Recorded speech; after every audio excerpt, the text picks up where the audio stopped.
Okay guys, here's a story I wanted to share with you. I finally got my hands on some raw milk. I was trying to buy raw milk for a couple of months now, maybe even almost a year.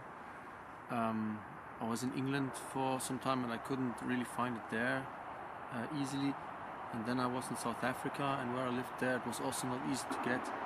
And now I'm in Leipzig in Germany again, and I live near a bio-market, like an organic market, and they only have raw milk Mondays, and only like 6 bottles, and they're mostly, when I go there, they're already sold.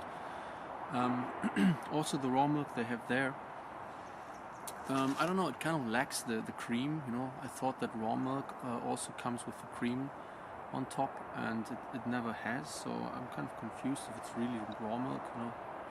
Anyways, what I noticed is that by drinking raw milk I don't get the gases that I usually get, and yeah, I'm generally into nature and health, and I try to eat everything the most natural and pure state possible, because I think it's the best, the most beneficial for your health. So I wanted to try it out with milk. So I know about lactose intolerance, but yeah, I just noticed that I just can digest raw milk much better than pasteurized milk, and I wanted to get into some other things that I noticed. So here's my raw milk. I went there yesterday. It was quite a trip to get there. I had to use the tram, and it took me about an hour to get out there. It's outside of Leipzig, and there's like a machine where you can, you can take it out. You can buy the bottles there for 50 cents, and then the milk is €1 per liter. And the cows are right next to the machine, so I suppose they are freshly milked, and then they put it into the machine and cool it down. So yeah, it's quite tasty.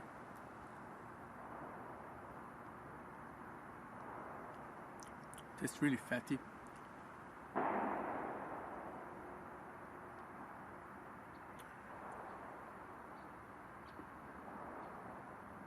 I remember back then when they were talking about raw milk, because, you know, I don't know, maybe it was like 30, 40 years ago, people would still drink raw milk, and you could get it on the markets, in the farmers markets, in the countrysides anyways. And yeah, when people said, yeah, raw milk, it's just more fatty, and I always thought it would taste kind of weird, but it really doesn't. It just tastes a little bit more fatty, and otherwise it tastes exactly like milk, and it tastes much better.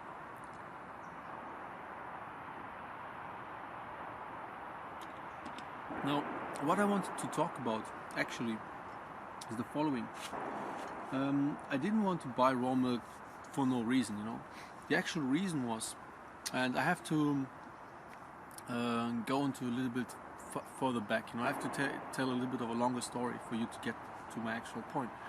So what happened was that about 3 years ago, I was working in a pharmacy, and I was like the inventory manager. You know, I had to buy all the products and make the prices, and, you know, talk to all the tradesmen from the big pharmaceutical companies who came to our place, wanted to sell their stuff.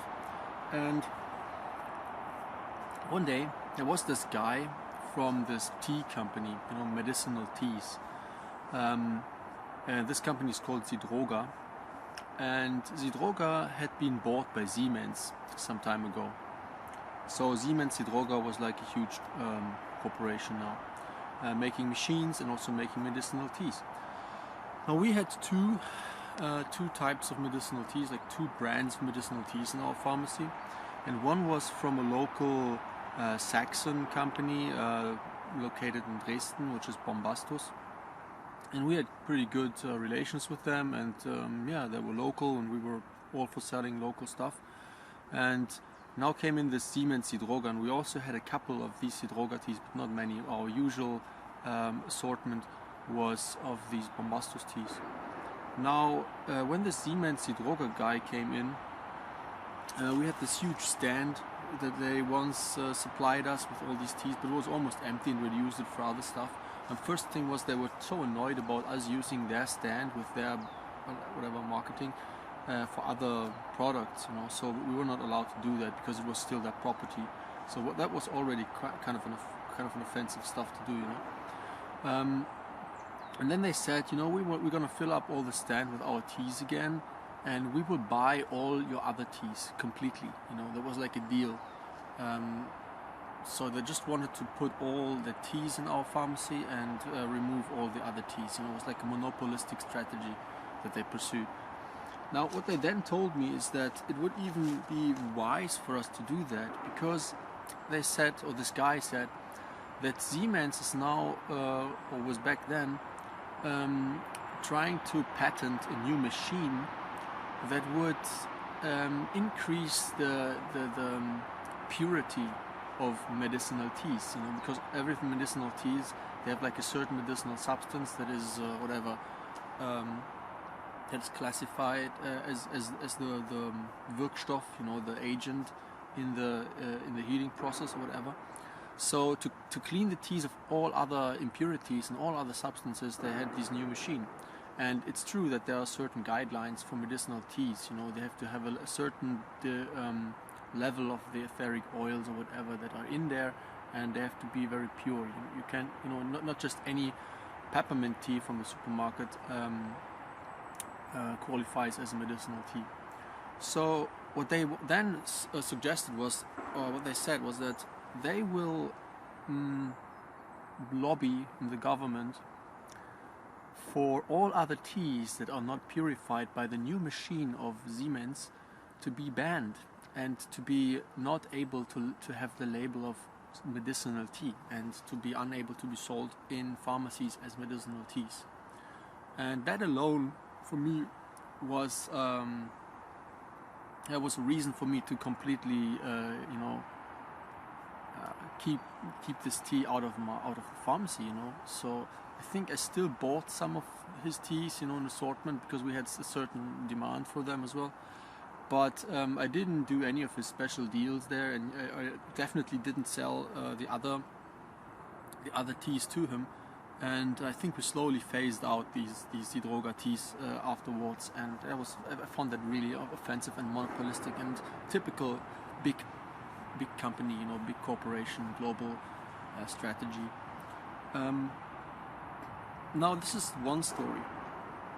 Now, how does that connect? How does that relate to raw milk? This is what I found out later. When I was working in England, I was interested, you know, in history, of course. I was working as an archaeologist, and I came across the story about, you know, World War II and the Jews and everything, you know, the 6 million number. I was interested in this number, 6 million, you know, the Holocaust, where does it come from? So I was researching in the Cambridge University library, and I was looking up old newspapers, and I just wanted to know where this number 6 million appeared for the first time. So I found something about it on the internet. I just wanted to verify it, and I found these old newspapers of the New York Times, where it appears as early as 1900 or whatever, you know. I can show you some examples. Now, how does that relate to raw milk? And the interesting thing is, while I was skimming through these newspapers, you know, looking through them and searching for the exact articles where it talks about Jews, I accidentally found an article about the Rockefeller Foundation and about raw milk and about the pasteurization process. The New York Times, Wednesday, March 29th, 1933. Defend raw milk for Westchester. 150 producers protest plan to limit sales to pasteurized product only. Fear loss of business. Rockefeller Dairy installs new equipment. Court action halts health board's decision. Special to the New York Times. White Plains, New York, March 28. Asserting that certified milk is a luxury we can well do without, Dr. Matthias Nickel Jr., County Health Commissioner, explained a proposed county-wide regulation requiring that all milk be pasteurized at a hearing here today before the County Board of Health. More than 150 representatives of milk producers attended the hearing to voice their protest at a regulation which they asserted would virtually prohibit them from engaging in the sale of milk because of the cost of machinery for pasteurization. Spokesmen for the producers pointed out that if the regulation should go into effect, research methods and equipment for the preparation of certified raw milk would have to be scrapped. The board reserved decision following the hearing pending a decision by the Supreme Court on an injunction sought by Miss Eleanor Phelps Hunt, a raw milk producer of Peekskill. She had asked the court to forbid a decision by the board. Henry W. Jeffers, president of the Walker-Gordon Company, informed the board that research into the improvement of milk production at the source would be curtailed if the market for raw milk were destroyed under the proposed regulation. He pointed out that researches into raw milk were being carried on by the Rockefeller Foundation at the Walker-Gordon Dairy. Dr. Nickel announced that he had been informed that pasteurization equipment had been installed at the dairy on the estate of John D. Rockefeller Jr. at Pocantico Hills for milk used by residents and employees of the state. Nelson Rockefeller, son of John D. Rockefeller Jr., a member of the county health board, was present at the meeting. Dr. Harris Moak, secretary of the American Association of Milk Commissions, declared that the producers did not want an 18th Amendment against raw milk. Pasteurization, he said, is no more safe than the men and machinery which operate it. The only sure way to prevent infection, he said, was by the pasteurization of milk in homes before use. So pasteurization is a process that heats up the milk, and afterwards it is not raw milk anymore. It's pasteurized and most of the enzymes and bacteria are killed. Now bacteria were usually blamed for the development of diseases, of tuberculosis especially, but I found out that this is quite debated, and what it kills in the milk is also the beneficial bacteria. For example, nowadays we in our pharmacy, for example, we sold probiotics, because when you take antibiotics, all your all your intestinal bacteria get killed, but you need these bacteria for digesting your food. So what we sell in the pharmacy is products that contain lactobacillus, because lactobacillus is a bacteria that is helpful for digestion, and it is found in raw milk.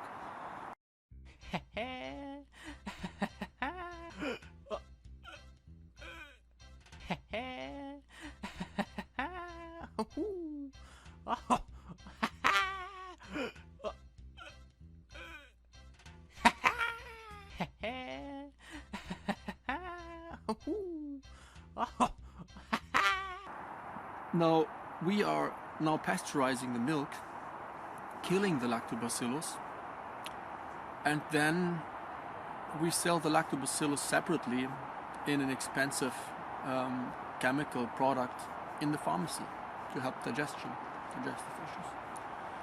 And this is also typical big corporation behavior. You split up the products and sell them separately so you can make more money.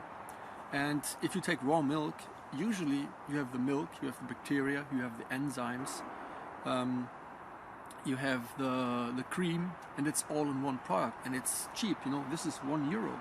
Now there's no cream in here, but I still want to get behind why that is. I would really want to get the full milk with the cream, with everything, and I mean it's super cheap. If it was sold right around the corner, it would be amazingly cheap. The only problem now is I have to get out there to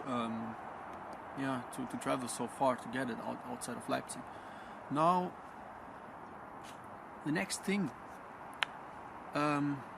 what was written in this article is that exactly the same thing what Siemens Droga wanted to do with the medicinal teas to monopolize them, exactly the same thing was written in this article. The Rockefeller Foundation wanted to patent new machines, pasteurization machines, and then declare all other milks that are not pasteurized illegal, to monopolize the market and to make everybody dependent on buying their pasteurization machines. Now, is this the real reason why milk is pasteurized nowadays and why it's basically illegal to sell raw milk in supermarkets, in local markets. In Germany it's illegal. I have to drive out there, outside of Leipzig, because by law raw milk can only be sold at the farm, right where it is taken from the cows. And it has to have this label, must be cooked before ingestion. So yeah, I just wanted to share this whole story.